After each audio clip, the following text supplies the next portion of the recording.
5월 15일 금요일 새벽기도 나오신 모든 성도님들 주님의 이름으로 환영합니다. 오늘 우리가 볼 말씀은 신명기서 18장 15절에서 22절 말씀입니다. 제가 봉독합니다.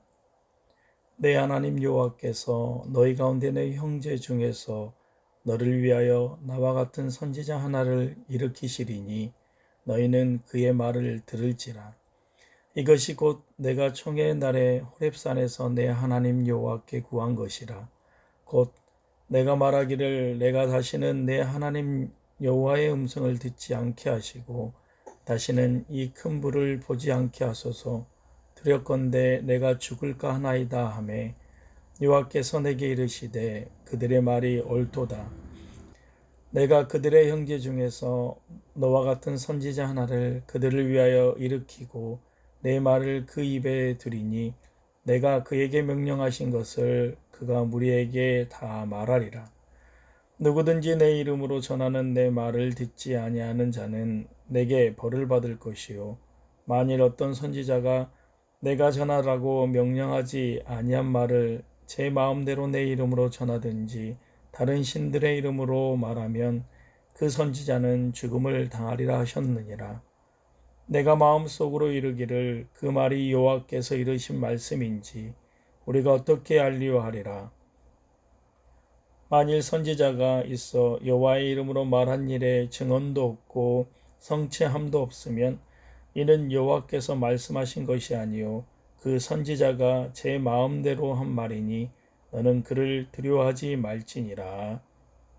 아멘. 주신 말씀을 묵상하며 주님 앞에 나가기 원합니다. 다 같이 묵상하겠습니다.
함께 기도하겠습니다.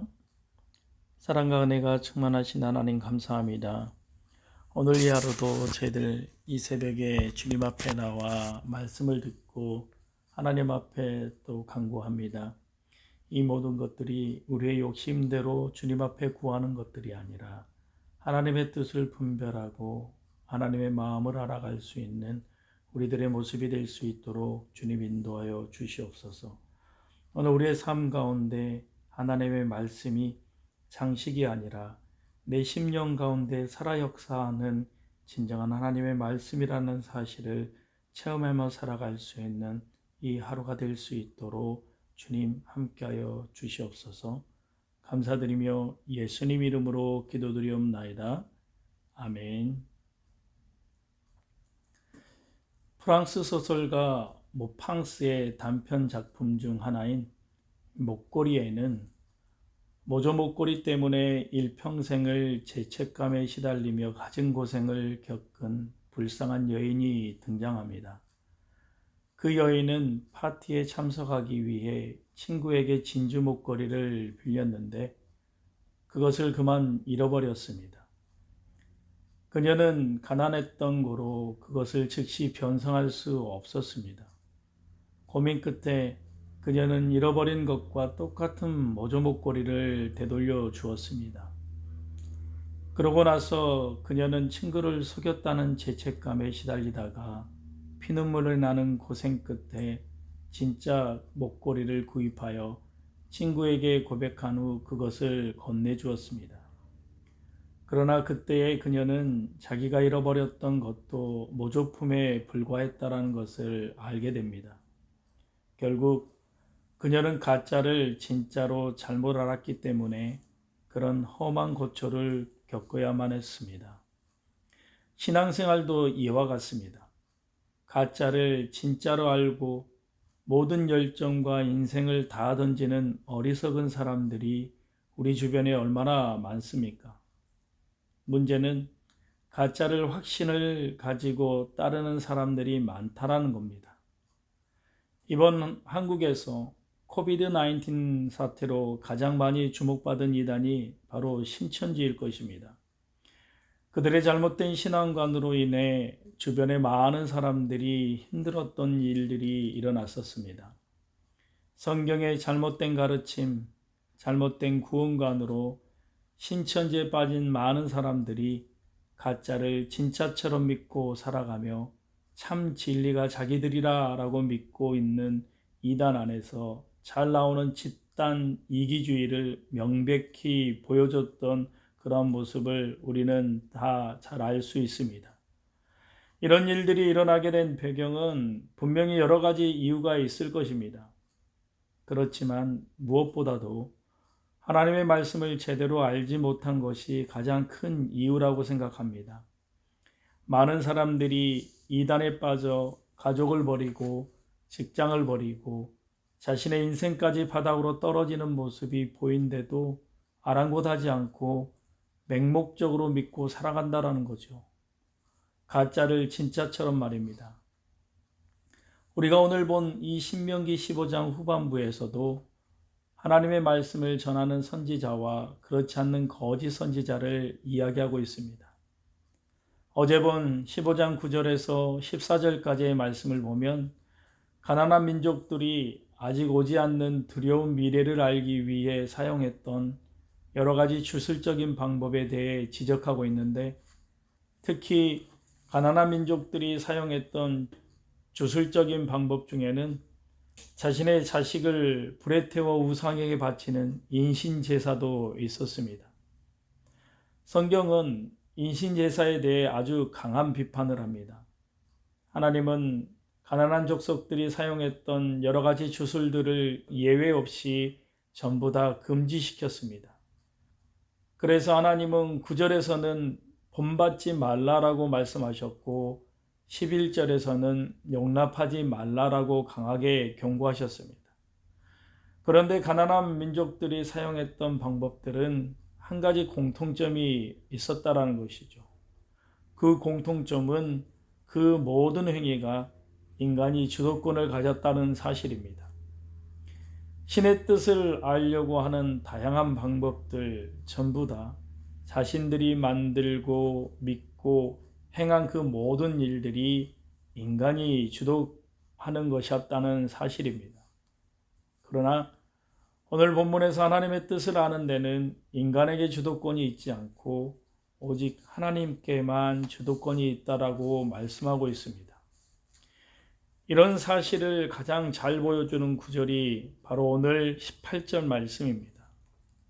내가 그들의 형제 중에서 너와 같은 선지자 하나를 그들을 위하여 일으키고 내 말을 그 입에 두리니 내가 그에게 명령한 것을 내가 무리에게 다 말하리라. 여기서 하나님을 가리키는 단어인 나라라는 표현이 3번이나 나오는데요. 하나님이 선지자를 일으키고 또 하나님이 말씀을 주시고 또 하나님이 명령하신다라고 말합니다. 이렇게 선지자는 하나님으로부터 말씀을 받아서 이스라엘 백성들에게 전하는 사람입니다. 가나안 민족들은 신의 뜻을 아는 데 있어서 인간이 주도권을 가지고 있었지만 성경에서 하나님의 뜻은 하나님에게 주도권이 있습니다. 인간의 노력으로, 인간의 정성으로 하나님의 뜻은 결코 알 수 없습니다. 하나님께서 말씀하셔야만 인간은 하나님의 뜻을 알 수 있다라는 것이죠. 그러므로 선지자가 해야 하는 가장 중요한 일은 오늘 15절과 18절에서 강조하듯이 이스라엘 백성들에게 하나님의 말씀을 가르치는 일이었습니다. 하나님의 뜻을 알 수 있도록 선지자를 일으키신다는 말씀을 하면서 선지자가 해야 할 가장 중요한 일은 모세처럼 하나님의 말씀을 가르치는 일이라고 분명하게 강조하고 있습니다. 그래서 모세의 뒤를 이은 선지자들은 하나같이 하나님의 말씀을 신실하게 가르쳤습니다. 그리고 선지자의 전통을 이어받은 예수님께서도 하나님의 말씀을 가르쳤습니다. 예수님은 산상수훈을 가르치셨고 여러 가지 비유로 하나님 나라에 대하여 우리에게 가르치셨습니다. 이렇게 선지자의 가장 중요한 일은 하나님의 말씀을 가르치는 일입니다. 그런데 오늘 말씀을 보면 하나님이 말씀하지 않는 것을 자기 마음대로 전하는 사람들이 있다라고 말합니다. 그러한 거짓 선지자는 과거에만 존재한 것이 아니라 지금도 존재한다라는 사실이죠. 선지자가 하나님의 부르심을 받았음에도 오늘 20절 말씀에 의하면 하나님께서 전하라는 말씀이 아닌 다른 말씀을 전할 가능성도 있다라고 말씀하고 있는 것이죠. 20절 말씀에 보면 만일 어떤 선지자가 내가 전하라고 명령하지 아니한 다른 말을 제 마음대로 내 이름으로 전하든지 다른 신들의 이름으로 말하면 그 선지자는 죽음을 당하리라 라고 말씀하고 있습니다. 이 말씀은 하나님이 명령하시지 않는 다른 말을 전할 가능성이 언제든지 열려 있다라는 말씀입니다.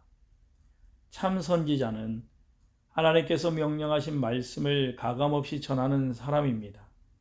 분명한 것은 그들도 형제들 가운데서 하나님이 세우신 사람이다라는 것이죠.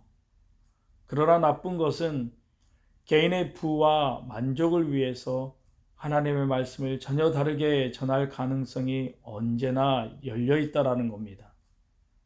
여전히 우리 시대에도 사람의 인기에 영합하여 사람들의 비위를 맞추는 거짓 선지자들이 많다라는 사실입니다.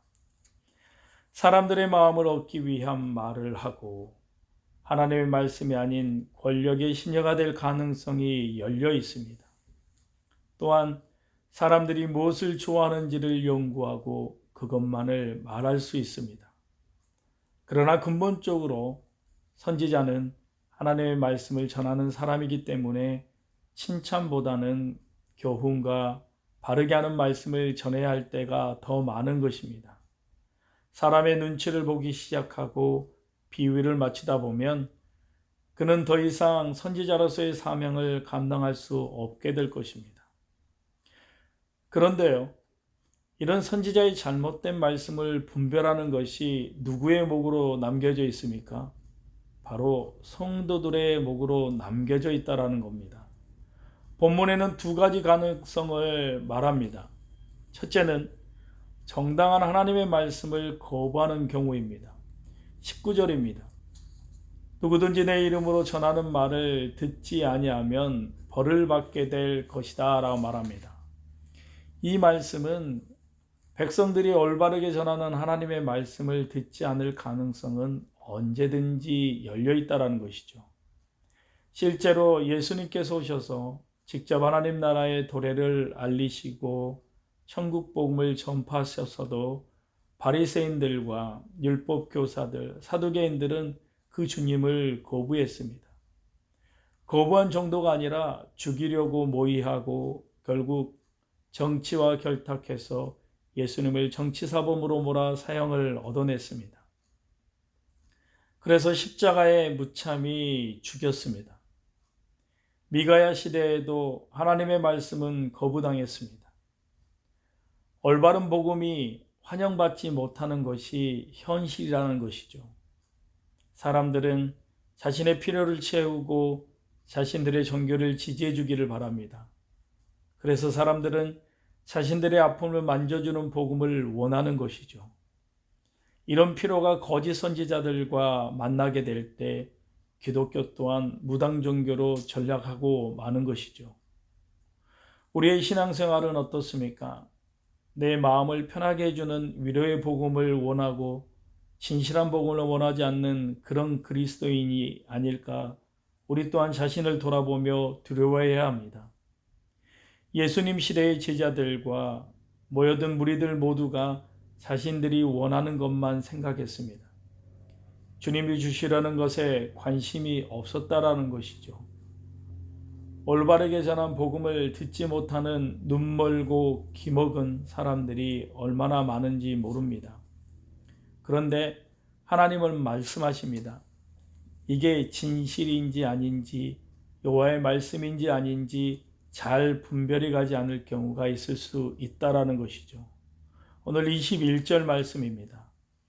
마음속으로 이르기를 여호와의 말씀인지 어떻게 알겠느냐는 의문이 드는 경우 여호와의 이름으로 말한 일에 증언도 없고 성취함도 없으면 이는 여호와의 말씀이 아니라 선지자가 제 마음대로 말한 것이니 두려워하지 말라라는 것입니다. 어느 순간 우리가 살아가는 이 시대가 자기 소견에 옳은 대로 살아가는 시대가 되어버렸습니다. 이런 시대의 정신은 복음마저도 선명한 기준이 없이 그저 내 취향에 맞는 것을 선택하는 시대가 되어버렸다는 말입니다. 하나님께서 명령하시는 것, 하나님께서 주신 말씀을 전하는 사람도 들으려는 사람도 귀한 시대가 되었습니다. 주변에 예배당은 너무 많지만 복음은 귀한 시대가 되어버렸습니다. 그런 시대에 하나님은 모세를 통해서 말씀하십니다.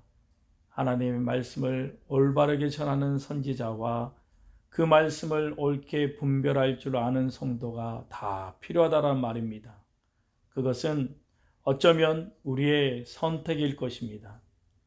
참 선지자를 분별하는 것은 성경을 올바르게 가르치느냐와 그의 가정과 그의 삶이 성경과 일치하느냐를 보아야 합니다. 증언과 성취함은 우리 시대에는 생활 속에서의 복음이 어떻게 나타느냐의 문제인 것입니다. 결국 이 땅에 참된 선지자를 따르느냐, 거짓 선지자를 따르느냐의 결정은 누가 해야 할까요? 바로 우리가 하는 것입니다. 이 말은 내가 참된 복음을 더 좋아하느냐, 거짓 복음, 즉 내가 원하고 필요로 하는 복음을 전하는 선지자를 더 좋아하느냐와 관련된 겁니다. 여러분은 진실한 말씀을 듣기를 원하십니까? 아니면 내가 좋아하는 복음을 듣기를 원하십니까? 오늘 우리 모두가 복음을 분별하기 위해서는 하나님의 말씀인 성경 말씀으로 돌아가야 합니다. 하나님께 내 자신이 성경에 대해 얼마나 무지한지를 보여달라고 간구하며 기도해야 합니다. 잠언서 28장 9절 말씀을 보면 사람이 귀를 돌려 율법을 듣지 아니하면 그의 기도도 가증하다라고 말하고 있습니다. 그러므로 오늘 이 아침에 진심으로 하나님의 말씀을 듣는 복 있는 사람이 되기를 주님의 이름으로 소원합니다. 다 같이 이 시간 함께 기도하기 원합니다. 올바른 복음을 전하지 않는다고 타박하는 성도들을 만나본 적은 없습니다. 오히려 너무 길다고, 너무 말씀대로 살기에는 복잡하다고 소견에 오른 대로 사는 성도가 훨씬 많은 세상입니다. 이럴 때일수록 하나님의 말씀 앞에 진지하게 무릎을 꿇는 우리가 될 수 있도록 오늘 우리 말씀을 생각하며 주님 앞에 고백하며 나갑니다. 다 같이 기도하겠습니다.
다시 한번 우리 교회를 위해서 기도하기 원합니다.